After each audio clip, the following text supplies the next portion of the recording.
Hey, Grampia Nation, welcome back. You're about to meet an entrepreneur, an author, and the pioneer of podcast interviews. His name is Tom Schwab.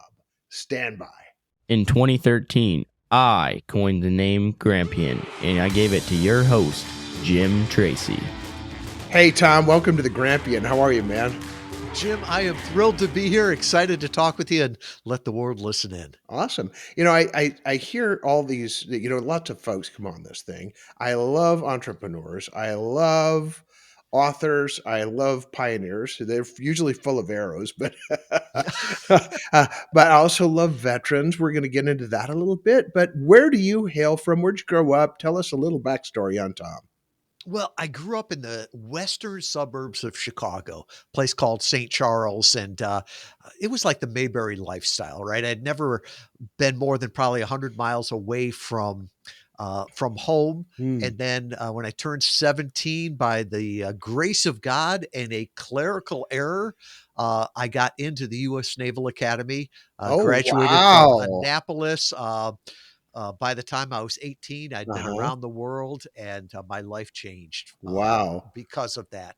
But always loved where I came from, and my engineering background. I think it really impacts how I look at life and how I deal with the world. Yeah, as a Navy veteran, first of all, we want to say thank you for your service. At the Grampian, we love and honor our veterans. But then read that a little farther into your backstory. It's like you were the guy running some nukes, right? Correct. And when people say thank you for your service, I'm like, well, thank you for paying for my education. Um, so I got into the Naval Academy. I don't have depth perception, and they didn't catch that until my senior year. And then they came back and said, well, the taxpayers have invested so much money that, you're going to be commissioned, but you'll never be a line officer. You'll never go to sea. Uh-huh. And well, the needs of the Navy were such where they needed nuclear power people. And they said, you can go on a submarine or you can go on a surface ship. And I had spent 2 weeks on a submarine, and that was enough for me. Yeah. So I went on an aircraft carrier. I was on commissioning crew, running the nuclear power plants for the USS Abraham Lincoln. Oh, the At the time, Abe. Yeah. she was the newest and finest. Now she's just the finest. Yeah. And where does she sail out of now? Well, now she's out of San Diego, Hmm. but she was built in Norfolk, or Newport News, Virginia, Right. and then we took her around South America. My son was born on that while we were on that cruise, and then we went to Alameda, Yeah. pulled in there for just pretty much a short time in stores, and then went off to Desert Storm. Hmm. So she's been all over the world. Yeah. So what does it feel like? I mean, I just don't know. So I'm going to ask a obviously maybe awkward question. But what does it feel like when your son is born when you're at sea? That's a tremendous sacrifice. It's but it's normal, right? The people that you're there Mm. with, there's other people that are in the um, same predicament, Same right? boat. And so, exactly, literally the same boat. And there was a Yeah. joke, right? You can be there for the conception or the birth, your choice. Yeah. Which one? And so it was just like one of those things, and it's still a family joke of what day he was born, Mm. because he was born on November 16th, but this was 1990, so it was the ramp up Yeah. to Desert Storm. So that message kept getting bumped down in the traffic. Yeah. So I didn't find out about it till late on the 17th. And so I just always thought he was born on the 17th. It Uh-huh. wasn't until I got back into port, he was a few months old, and I found out what Yeah. his real birthday was. But it was just something that was normal there. Yeah. And I often say when people are like, well, thank you for your service. It's like, Mm. no, thank the families. Yeah. No I was kidding. out there just doing my job, loving it. I didn't have a care in the world, right? Yeah. If the car broke down, I didn't find out about it. It Yeah. wasn't my problem. For sure. It's really the families at home that bear the brunt of it. Lots of heroes defending this beautiful country, man. Appreciate you. So, after the Navy, you had a career, and what did that look like? How many years did you serve? So I served 4 years at the Naval Academy and then 5 years active duty. Okay. And my year group was such where I got out in 1992. It was just when peace was breaking out in the world. Mhm. And so I'd done everything that I wanted to in the Yeah. Navy. And it was very tough on the family. So I got out, went to work in corporate America in a company that hired lots of junior military officers. So Uh-huh. it felt normal to me Mhm. and did the corporate thing, went from inside and operations to selling, running a distributorship, and then started doing my own show. Yeah, so you spent some time in a cubicle and in the hierarchy and in the corporate environment that leaves us all so blessed.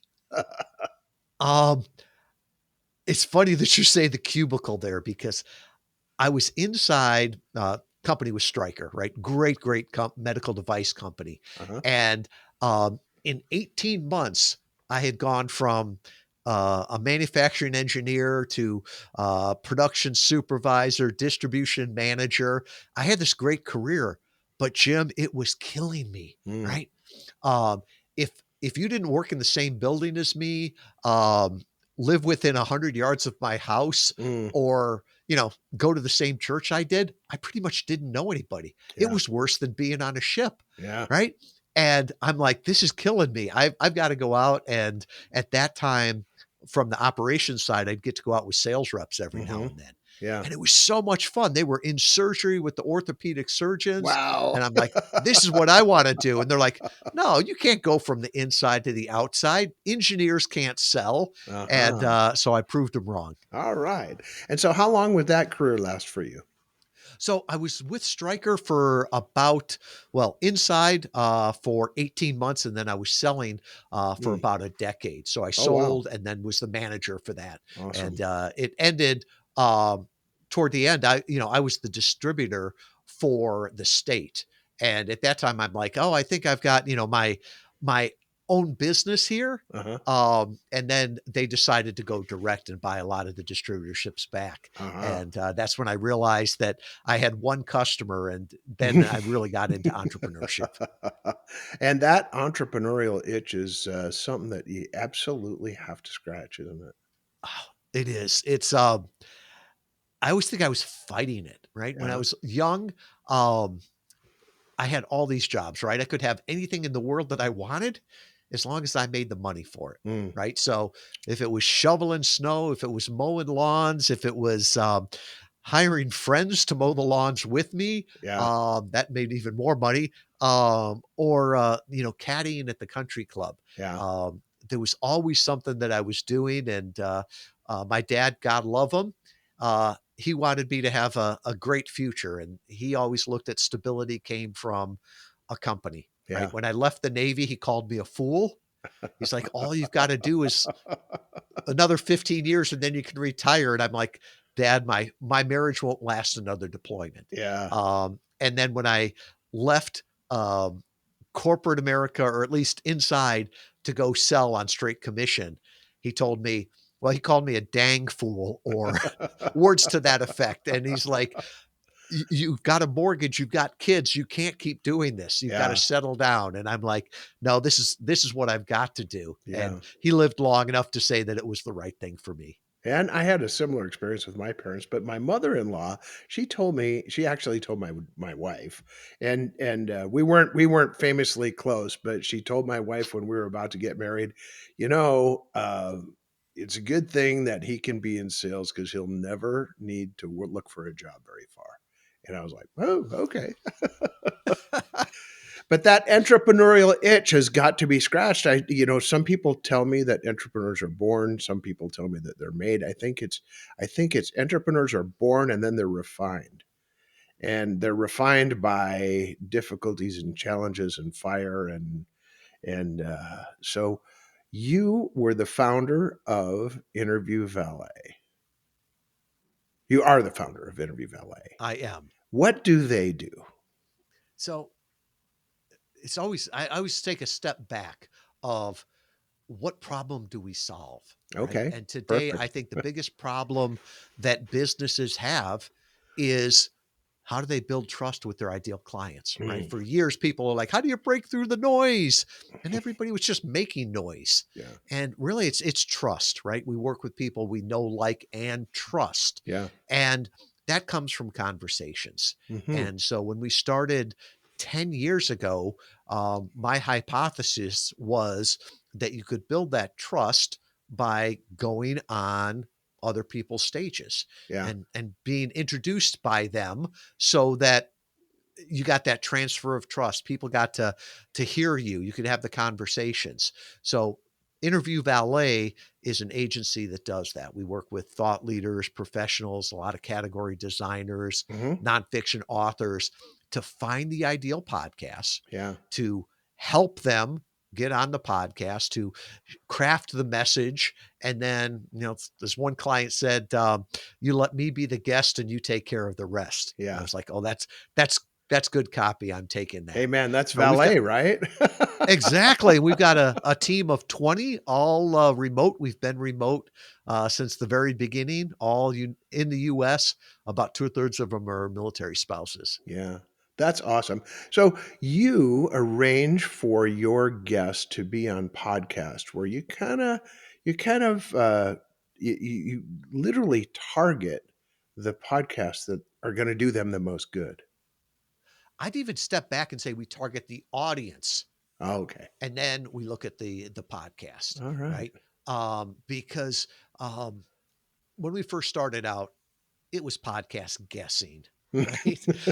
Now the data exists out there, and it's almost spooky where you can get all the demographics, you can get everything there. So when somebody Mhm. comes to us and says, "This is my ideal client profile," Yeah. we can say, "Oh yeah, these are the podcasts that will move the needle for you."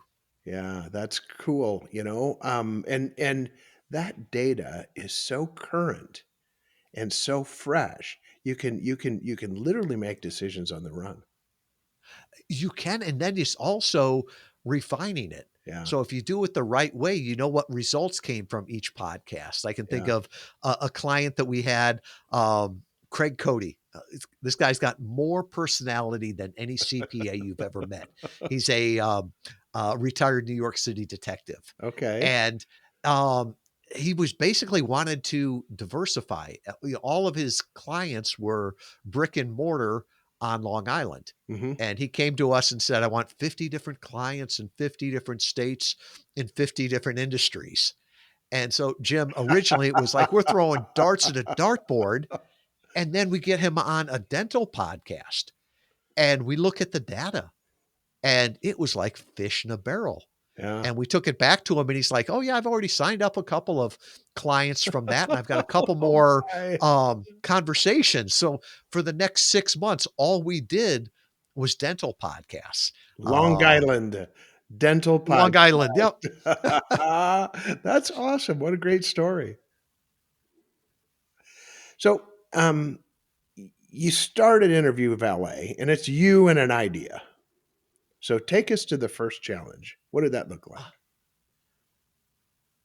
It's interesting. We all start with this idea, and then we tell about it in looking back, Yeah. and it all sounds perfect, right?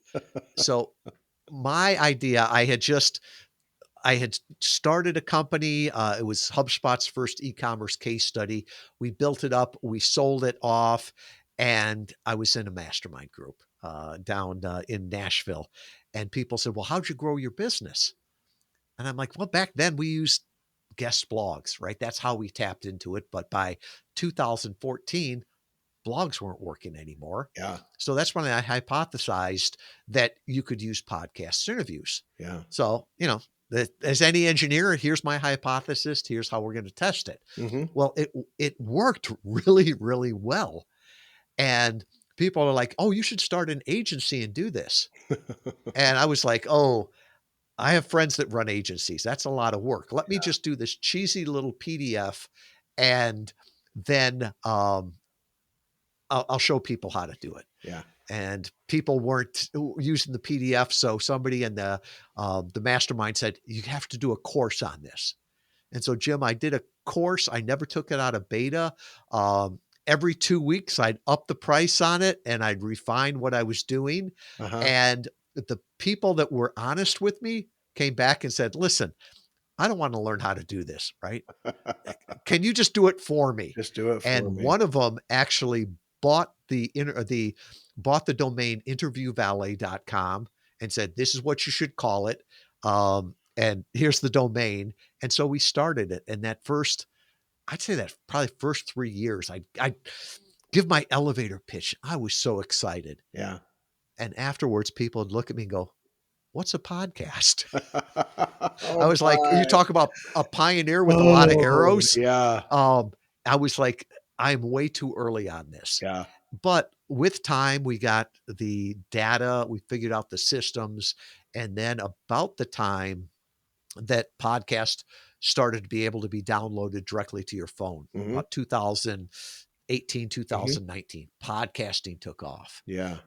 And then um, COVID really helped it because the big the big companies realized they had travel budget, they had conference Mhm. budget, but they couldn't use it, but they still had to Yeah. reach clients.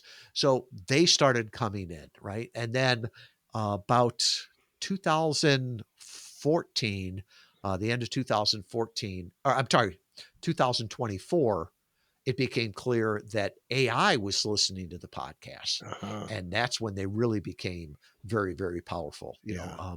Today it's you're not only talking to your ideal clients, but you're talking to the AI that refers them. And that, the future is what Chat GPT told me about a company. Yeah. Awesome. Awesome. What that speaks to for me is the perseverance aspect of entrepreneurship. How many times did you say, "Oh, I wonder if this is actually going to work"? Um, it's like how many times a day, Yeah. right?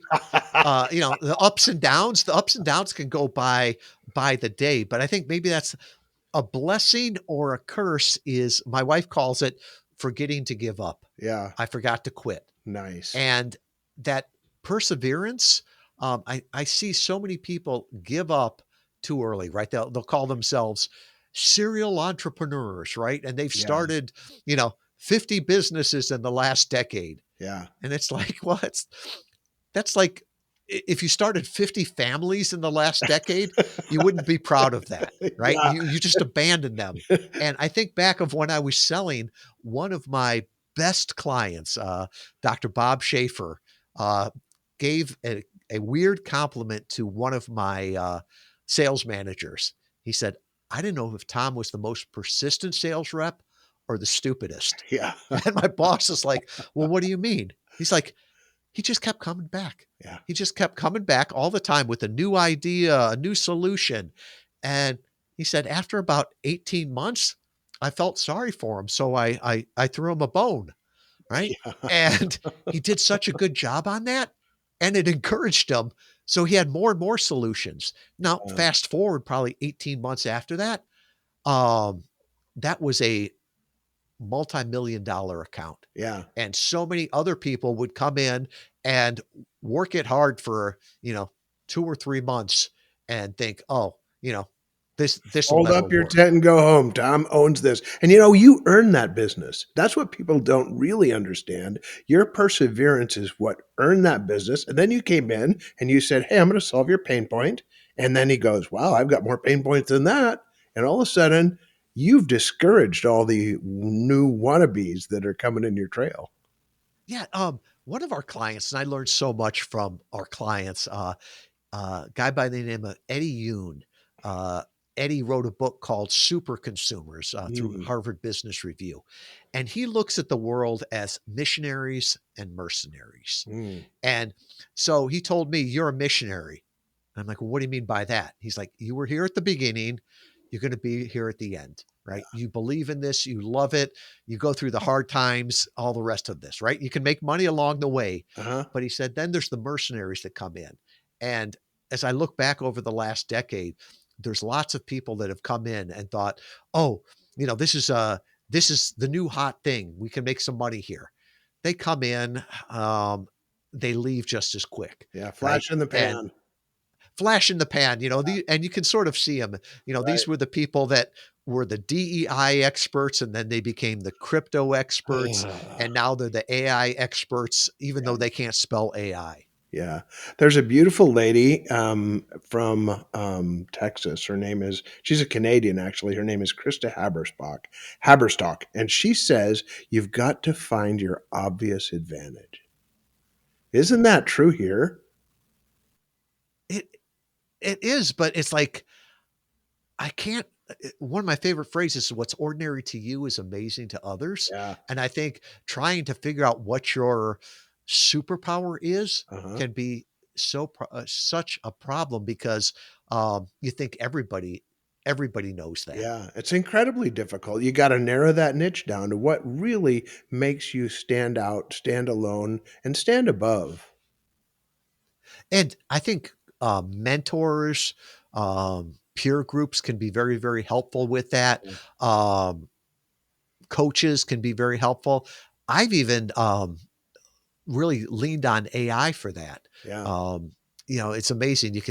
I can ramble for 60 minutes and then it comes back with this paragraph and it's like, oh yeah, that's exactly what I wanted. Yeah. That half an hour ramble comes back as a paragraph. Like, here's what you wanted, here's what you should have said. Okay, we're gonna get into AI, but before we do that, one of the biggest problems in America today, and I deal on the consulting side and on the board side with lots of different businesses, and I talk to a lot of entrepreneurs and business owners, and the biggest single issue that they have is workforce development. Now you have like 20 remote workers who are literally missionaries alongside you. Because I what I've learned from your staff is that they actually like you and they want to stay working for you, and it's really a credit to an entrepreneur. Um, Tell us how you conquered that problem. I heard a little bit through military spouses, which is another tip of the cap, man. But you there's must be some secret sauce here. And once again, I think it's ordinary to me, so it's hard to say what it is. One of my core things is I hate. Oh, you're not supposed to hate. I loathe managing people. Right. So if you need to be managed, this is not the right company for you. Yeah, Right. If you need to have somebody looking over your shoulder all the time, I don't yeah, think remote work is right for you. yeah. I'm looking for people that want to be led. Right. And I'm thrilled to lead them, to set the vision. I call myself the chief evangelist officer, Uh huh. right? Because my job is to evangelize for our category, for our company, for our team members and our clients. So I think it's being very clear on that vision at the beginning. Mm-hmm. And what I've seen is we've gotten much, much better at seeing the people that are the ideal fits. Yeah, Early on, I think they saw it quicker than we did. yeah, And because of that, they were quick to leave. And, they were nice people and all that, but they just didn't fit into the culture. yeah, And you mentioned they're missionaries, and I agree with you. It's not that they just love me, they love the team, yeah. they love what we're doing, they love our clients. Mm-hmm. And these people are incredibly talented, right? Yeah, They could work any place. And I think A players are freelancers, right? yeah, The idea that they're psychologically self-employed. They choose to work for you. yeah. And so that's a testament to it. And even like remote work, we started that from the very beginning. And everybody said, oh, that's so hard. It's challenging, but it's getting easier and easier with the tools we have. And then for the right people, it works great. Like, so for us, 2/3 of our team is military spouses. Mm-hmm. Now, right now, they all live in the United States, and that's intentional. But we had some that were overseas. And I'll never forget the time Megan reaches out to me and she said, hey, can I have a 4-day weekend, whatever it was, 2 months off ahead? And I'm like, oh, yeah, that's fine. I said, what's going on? Now, she's married with 5 kids. They were stationed in Germany, and she's like, "Oh, we're coming back to the States, and I just need that long weekend." And I'm like, "Take as much time as you need." And she's like, no, we're flying out that Friday.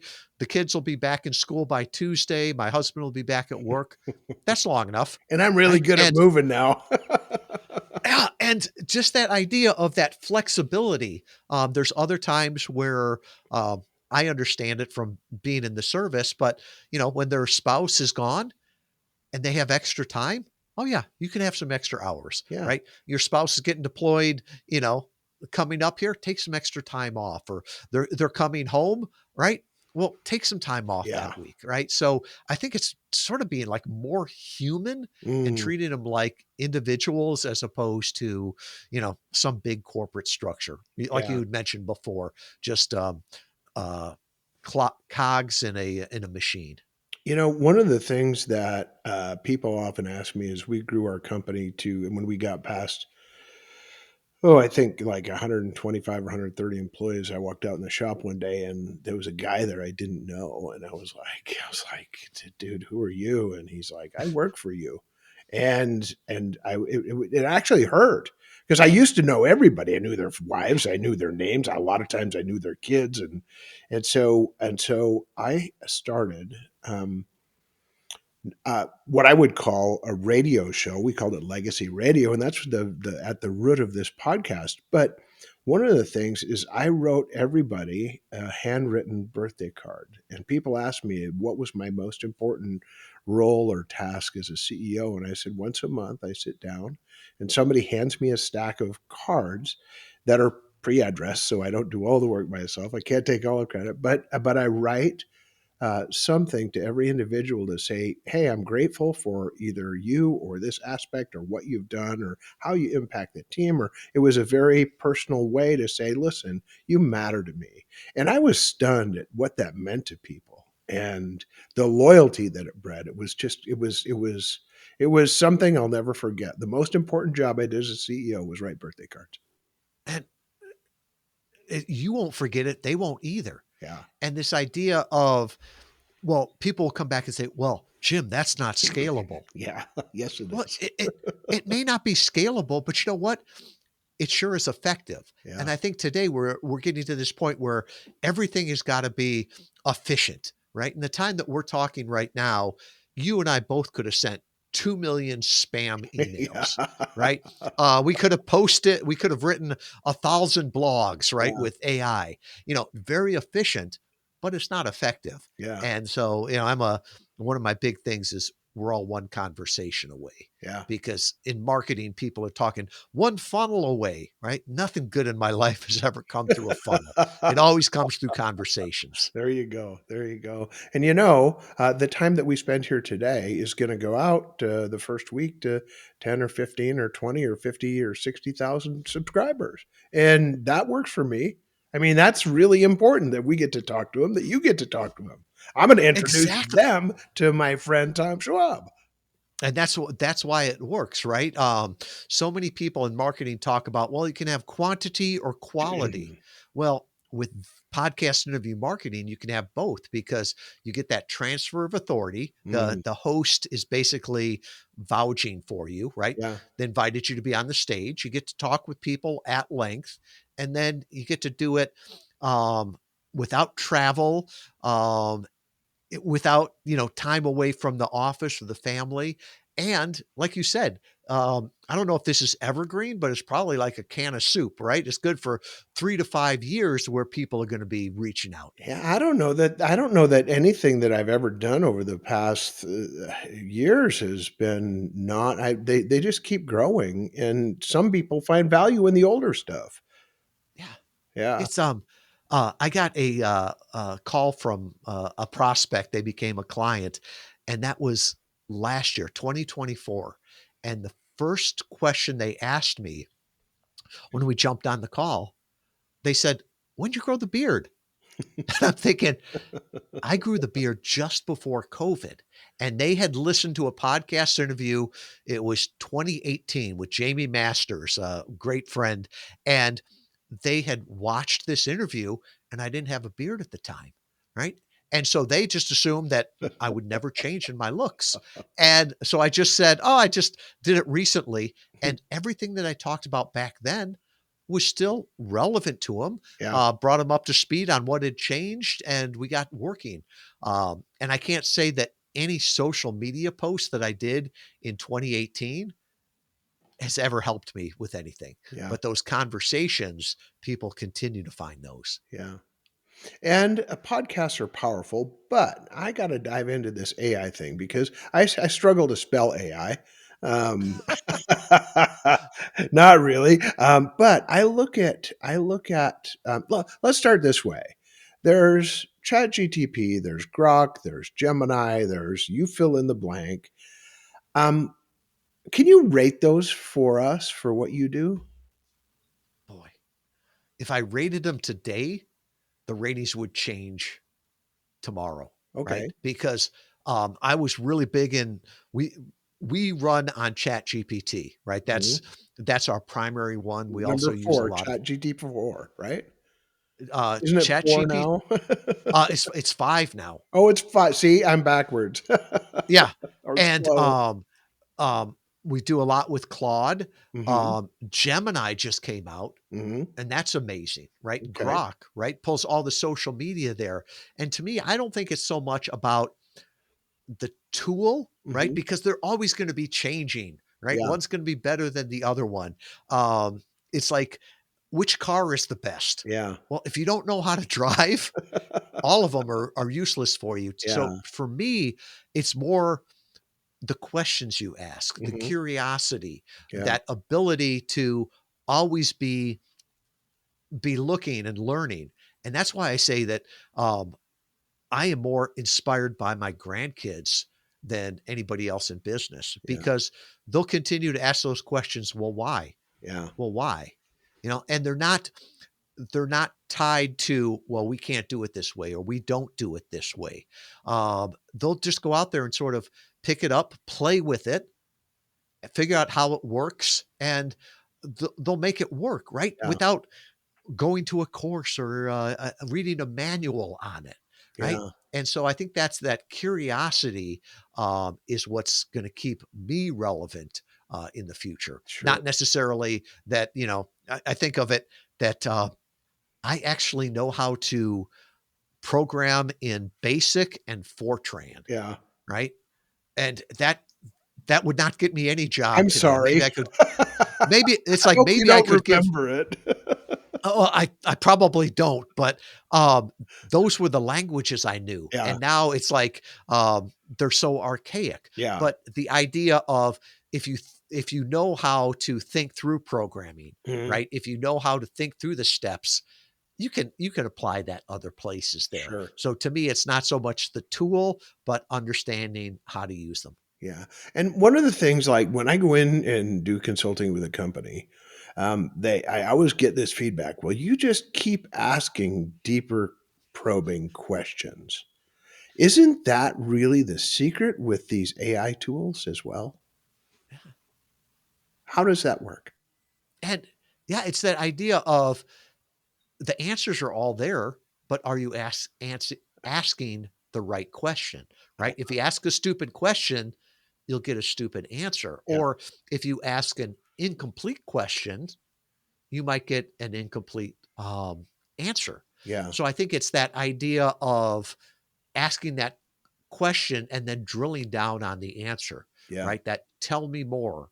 And what is it? The coaches say you're supposed to ask 5 or 6 why questions, Mm, right? Go to any 5-year-old for consulting, yeah, right? Because they don't stop at 5 or 6. They'll keep asking you why. And when my grandson was at that age, I thought, I could just blow him off and say, because I said so. yeah, But if I keep answering those why questions, I'm going to learn more than he does.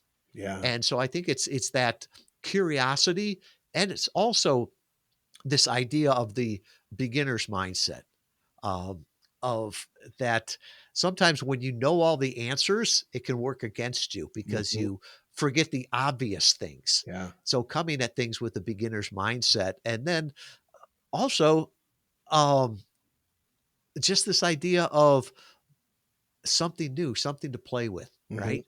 of doing that. And I don't want to be this old fuddy duddy that says, well, we don't do it that way. Yeah. And I preach this to my team. Um, and I don't want our company to be irrelevant, but even more so, I don't want them as individuals to be irrelevant. And when ChatGPT first came out, um, what came out in November, I think it was February, we have an all hands call every other week. And I said, bring one thing that you've played around with AI. And Jim, it was amazing. There was about 20% of the people that even after I had asked for 2 weeks straight came with nothing. Mm. And they said, oh, it sort of scares me. I don't Fear of engagement. understand it. Yes, they were scared. And the amazing part is it wasn't correlated to age. And it, I tried working with them, and I look back on it now, those 20% aren't with us anymore. Yeah. And I think of when my mom left the workforce. She'd worked in retail all of her life, and wonderful lady, right? She could talk with the customers. She could run a register, right? She was great. And then they went to this computer operated point of sale, Mhm. and she was in her mid 60s, and she just pushed back on it. She's like, Can't well, why learn can't we new use the old stuff. Yeah. register? Right. She had no idea that, well, there's inventory control and fraud prevention, all the rest of this. And at that point in her life, she was so scared of it. She's like, no, I don't want to learn this. Yeah. And she left the workforce, and she could never go back without those skills. And it Mm. worked out for her, being mid 60s. But I look at some of these people that are in their 20s, and they're like, well, AI scares me. I don't want to do it. You don't want to make yourself irrelevant Fear of the at that unknown. age. Yeah, Yeah. fear of the unknown. One of the things that you said really resonates with me. My grandparents told my parents that you do it because I said so. And my parents, which the silent generation, told me, a boomer, because I said so. And we literally accepted that. And I went to my son one time and I said, because I said so. And he looked up at me and he said, I don't think that's a very good answer. And I was like, well, this has kind of worked for the last 75 years. So you ought to be able to grab a hold of this. And he goes, actually, I just don't think it's a good answer. And that was the first generation that was a little bit latchkey, a little bit self-determined. And they went from television to computers. And then the next generation, if you give them that answer, they're just going to laugh at you. And it goes on and on all the way through the alphas. What we have to do is a better job of mentoring and explaining. And there are certain points where because I said so makes sense, right? Don't touch the stove, right? We can't, when my grandson started to walk behind the wood stove, he saw a side of me he had never seen before. And I'll never forget, he stopped, and he was probably 3 years old, and he started to cry. Yeah. And his little sister, who was 5, came over and she said, you made my little brother cry. And I looked at her and said, and if you ever start walking behind that wood stove, I will make you cry. Right. And so it was one of those things where in the service is called in extremis, Yeah. right? We got to do something really bad, or bad things are Extreme. going to happen. Yep. But I think for most of it, it's like, we're trying to build people up, and Yeah. sometimes it's easier just to give them the answer. Yeah. It's easier to tie their shoes for them than to sit there for the 5 minutes it takes them to tie their shoes. Hmm. But at the end of the day, we're trying to teach them um, to be adults. And part of that is explaining stuff, and letting them work through it. Yeah. How AI shapes recommendations is a function of the questions we ask. What can we learn to make that brand specific?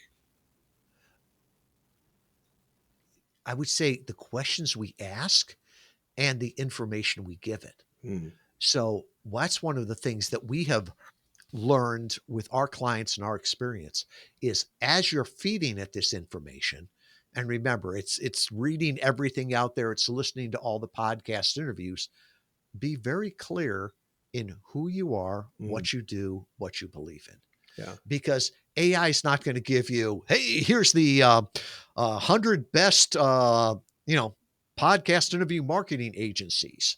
No, they're going to ask you questions and they're going to say, well, um, Interview Valet doesn't do fiction books. They don't do B2C. It's all B2B. And so you want to get very, very specific in there. Yeah. The people that say, well, we are a full service digital marketing agency that serves all businesses. How can any person, much less any AI, recommend you for that? Yeah. Right? I don't know what you do, but if you can be very, very specific, it helps people make the decision. It helps people make referrals, and it also helps the AI make the referrals. Yeah. Because the other thing too is it's amazing that most people are optimizing for more, Mhm. right? So they're optimizing for more leads, more clicks, more exposure. And it's like, I don't understand that, right? I want to optimize for more value, Yeah. which comes, if you bring more value, you get more profits. And so that comes from your ideal clients, not just from more leads, Yeah. right? I got an email the other day and it started with, Dear Thomas, right then and there, it's somebody that doesn't know me. Dear Thomas, what would it mean to your business to get 1,000, 2,000, even 5,000 new leads next month? And I'm like, it would be the end of our I don't company, have right? people to follow up on them. Right. And and if I hired the 10 sales development reps to go through all of those to get one client, I would lose money, Yeah, right? no So it's kidding. like, no, I don't want more leads. We're Mm, very selective in the clients that we work with. yeah. So, I want to make sure that I'm optimizing for the right thing. And I Mhm. think that's, we live in a world of abundance. So we can be picky in in in the clients that we want to work with and the Yeah. services we want to offer. It doesn't, we don't have to be the Home Depot or the Lowe's of our community. Yeah, no kidding. I've lived that to be true, and when I do the culture revival blueprint, I help companies that want to return their culture to what they thought it would be when they started it, and it's very specific. And so when I actually asked AI what an ideal client would be, they said, "Hey, you need to talk with businesses of this size, with founding CEOs who are struggling with these things." And what I found is that I've got a services business, I've got a retail product that they're doing, I've got a manufacturer, and all of those are incredibly disparate businesses, but they have a single focus of a problem that they want to solve. So yeah, and where I found those is, or targeted those, is from AI. So what you're saying is actually proving out every day across multiple industries. Very much so. Um, I heard the other day, and it was interesting that the price of computing is going towards zero, right? Mm, It's always getting cheaper. yeah. The price of energy with time will go towards zero, right? And that the price of finding a client should tend towards zero too. Hmm. So this idea, I've got to spend more on ads and more on SEO or whatever it is. It's like you're trying to throw money at something that's becoming less and less efficient. And so from that standpoint, the price is going to keep going up. There are more efficient ways to do this now. Isn't AI the new SEO? Isn't it, like, has it Oh, mostly replaced search engine optimization? I mean, I uh, don't search on Google much anymore.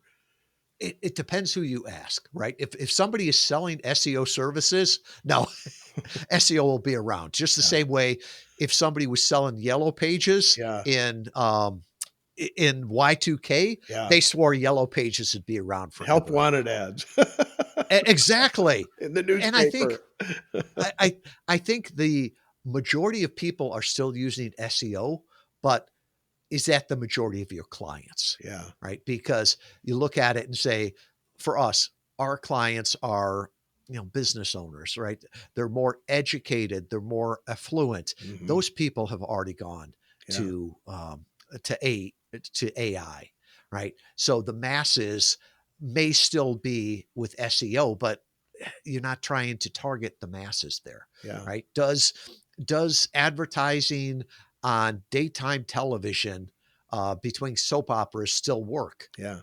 Well, yeah, it still works because people still advertise there, but it doesn't work for professional B2B services. Yeah. Well, I was going to say selling to other professional B2B services, Yeah. right? And so that's why they're not there. But um, if you're selling to somebody that is sitting all day on a couch, man, that's a great place to go. Mm. Somebody that's not that's just watching what's ever fed to them. That's the market, Yeah. right? But for the majority of professional services, B2B, you've got to go to where your clients are. Yeah. Meet them where they're at, exactly. So, I'm gonna put you on the spot a little bit. I like doing that, but especially when I benefit from it. So, you are now the Grampian, and, you are grandpa who chats with champions, and you wanna find more people to listen to your podcast. What do you type into AI for that? Years ago, I heard something that was so true. The best place to find podcast listeners is listening to podcasts, Oh, right? yeah. And that was Cliff Ravenscraft. At the time, he was known as the podcast answer man. Okay. And there's lots of people that have spent a fortune trying to advertise on Facebook, on Twitter, whatever it is. And it just has never worked. One of the great things is that podcasts aren't a zero sum game, right? If somebody listens to your show, it Mhm. doesn't mean they don't listen to another. Right. So a great way that you can do it is the same way, tap into other people's audience. So go to um, other shows that have a similar audience. Mhm. And we've got a database, and I'm happy to run the report for you. And I can tell you that everyone that listens to your podcast, I can tell you what other podcast they listen to. Oh, that'd And be so cool. you already sort of know that, okay, here are the podcasts that I should fish in. Yeah. Or maybe I try to be a guest on their podcast, or I invite them on my podcast, sort of that cross Mhm. pollination there. Sure. That's what works really well. That's what you're doing right now. It So it must work really well. it is, and it's like, okay, so why are you on this podcast? I'm enjoying this conversation with Jim, Mm, but ultimately, it's like my customers, my ideal clients, listen to people like Jim, yeah. right? They listen to these kind of conversations. There's a reason that I'm not on a podcast with, you know, a 20 something talking about, getting your first job out of college, Yeah. right? I don't have a lot of value to add there, and they're not my ideal client. We've got 5 people on our team that do targeted podcast interviews. And we started Mhm. that about 18 months ago because one of the things we realized is that one of our verticals is health, nutrition, and wellness, Mm. right? And if you can't tell from my voice, if you're not watching, um, I am not the Instagram model for health, nutrition, and wellness, right? I don't know the difference between a keto and a calorie, but Chloe Williamson, who runs that pod for us, Uh-huh. man, she knows all of that. She can speak to it. She knows all about podcast interview marketing. So Yeah. she's singing out of the same hymnal, but she can apply it to them. And it was funny.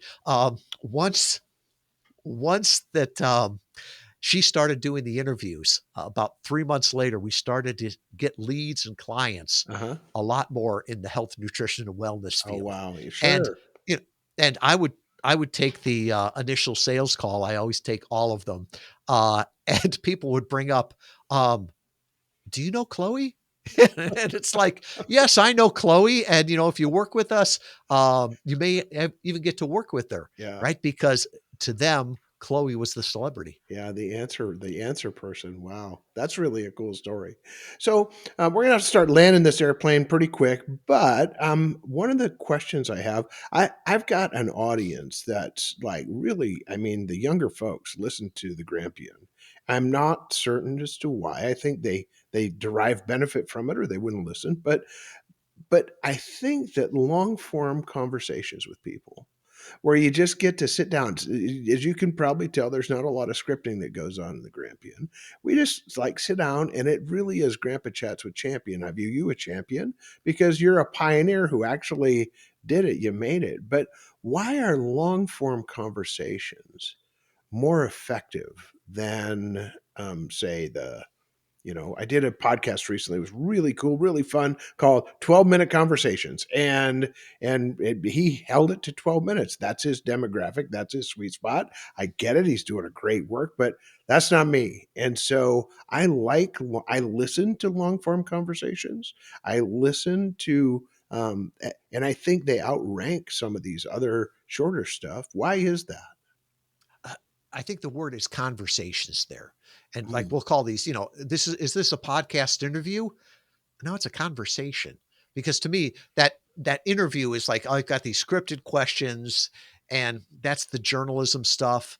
If you look at 60 Minutes, right? yeah, I haven't watched that in a long time, but they probably have, 4 hours of content, and they're going to cut that down into the 12 minutes that they want. yeah, But then they always say, and if you want to see more, go back to here and you can see the whole thing. I think people want to know the behind the scenes conversations, hmm, and where it's not over edited, where it's authentic. You hear the bloopers in there, right? You, you look at oh oh I Joe know Rogan. yesterday the neighbors brought in 5 leaf blowers. That's pretty real. But Joe Rogan, a 3-hour podcast, Yeah, right? I don't want to look at a 5-minute piece with Elon Musk where they're gonna pick out what sound bites they exactly. want, right? I'm thrilled to think, man, I wonder what Rogan and Elon Musk are gonna what rabbit holes they're gonna go down. Yeah. That is interesting. And the other thing too is that um, the studies say that 70% of people listen to podcasts sped up. Now, Yeah, I don't know what speed because they've never reported that, but even if you do, an hour conversation here, most people would probably listen to it in 40 or 45 minutes. yeah, And so it's something that they can listen to while they work out, while they drive to work, while they're mowing the lawn, whatever it is. And it's an interesting conversation that they can listen in on. yeah. Whereas if you're trying to listen to 60-second TikToks, you're forever just on your phone swiping. Scrolling, yeah. Yeah. Interesting point though. I read something that said if you don't put closed captions on your shorts, people won't subscribe to them or listen to them because they're always either on their headphones or they're doing something at work or at the grocery store where they want to read it instead of. And I'm like, wow, that's interesting. Audio visual now just turned into visual. Yeah. Crazy. The morphing that's happening in our industry is fantastic. And I want to thank you, Tom Schwab, for being one of the pioneers and the missionaries who has been the dude who started and is still going. We're really proud of you. Well, Jim, thank you. Thank you for this conversation and for all you do. Anybody that says doing a podcast is easy has either never done it or never done it well, Yeah. right? It's like the great ones in football. You just think that they're out there playing on Sunday, but there's a lot of work that goes in behind. For sure. At the Grampian, we always talk about this. It's you, Tom Schwab, have lived an incredibly big life from the Navy through your corporate career and now as your entrepreneurial journey continues. But there is a champion who has affected your life in such a significant way that you want to say thank you or give him props right now. Who would that be? I'm going to call out my first boss, Bob Lundeen. from Lundine's Liquor World. He believed in me before I believed in myself. And here was two brothers that owned a liquor store. They were in their mid 20s. They hired me when I was 15 years old. And he changed my world in that he fired me one time because I deserved it. My grades were low. And he said, when you get your grades back up, come back. Maybe I'll hire you. By Okay. the next week, my grades were back up. He was the one that believed I could get into the academy, and so many things I do in my life and in my business, I can trace back to Bob Lundeen. Great lesson. Bob Lundeen, thank you for investing and mentoring our new friend, Tom Schwab. Grampian Nation, it has been my honor, and thank you, Tom, for joining us. It has been my honor to have you on this podcast. If you don't listen and subscribe, we'll not send you notices, but keep living those Grampian-sized dreams. This is Jim, and I am out. When you get an opportunity, subscribe or follow wherever you get your podcast.